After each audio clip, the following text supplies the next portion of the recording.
Everyone, তোমাদের সঙ্গে আবার একটা ভিডিও শেয়ার করতে চলে আসলাম। তো আজকের ভিডিওটি থাকছে একেবারে অন্যরকম, তোমরা ভিডিওটি শেষ পর্যন্ত দেখলেই বুঝতে পারবে। তো আমি এই ভিডিওটিতে একটি লুক রিক্রিয়েট করে দেখিয়েছি তোমাদের সঙ্গে। তো ভিডিওটি তোমাদের ভালো লাগলে অবশ্যই তো লাইক করে দিও, কমেন্ট করে দিও, শেয়ার করে দিও। আর লাইক না করলেও চলবে, বাট আমার ভিডিওতে তোমরা একটা হাহারি এক দিয়ে দিও, কারণ ভিডিওটি একটু কমেডি টাইপসেই থাকছে।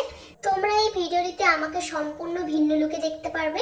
এটা কিভাবে আমার মাথায় এসেছে আমি জানি না, হঠাৎ কি মনে হলো আজকে যে না এই লুকটা রিক্রিয়েট করা যায়। যেহেতু ভোটের মরশুম চলছে, তো সেই কথা মাথায় রেখে ভিডিওটি আমি করেছি।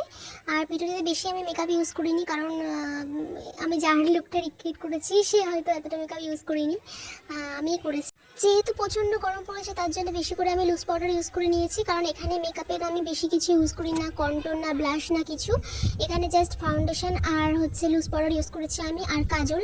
আর আমি কাজলটা এখানে একটু বেশি করে ইউজ করে নিয়েছি, আপার ল্যাশ লাইন আর লোয়ার ল্যাশ লাইন দুটোতেই একটু মোটা করে পরে নিয়েছি। আর তো আমার চোখটা নিজেই দেখে হাসি লাগছিল, কারণ খুঁজেই পাওয়া যাচ্ছিল না, মনে হচ্ছিল ওই চোখটায় আমাকে একটু ঘুষি মেরে পুরো অন্ধ করে দিয়েছে। পর আমি একটা পিঙ্ক কালারের আইশ্যাডো নিয়ে আমার আইলিডে ইউজ করে নিচ্ছি। এখানে অন্য কোনো কালার ইউজ করিনি, জাস্ট পিঙ্ক কালারই ইউজ করেছি। আমার আই মেকআপটা দেখে কি তোমাদের কিছু মনে হলো যে আমি কার লুক রিক্রিয়েট করছি? যদি না বুঝতে পারো তো অসুবিধা নেই, কারণ ভিডিওটি শেষ পর্যন্ত দেখলেই বুঝতে পারবে। আমি যার লুকটি করছি তার আর কিছু করা না থাকলেও নাকটা খুব ভালো মতন কন্ট্রোল করা ছিল, তো আমার নাকটা তো আরও বেশি করে কন্ট্রোল করতে হতো, কারণ তোমরা জানো আমার নাকটা খুবই চ্যাপ্টা, মানে একদম ভোতা, নাকের মাথায় কিছু নেই আমার।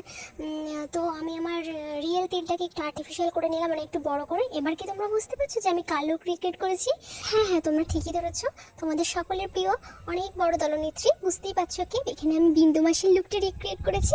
কেমন লাগলো তোমরা অবশ্যই জানিও। কাল সকাল সকাল গিয়ে ভোটটা দিয়ে আসবে। এই এলাকার একটা ভোটও যদি বাবলু কোলে পায়, তাহলে ভোটের পরে আমি সব উসুল করে নেব।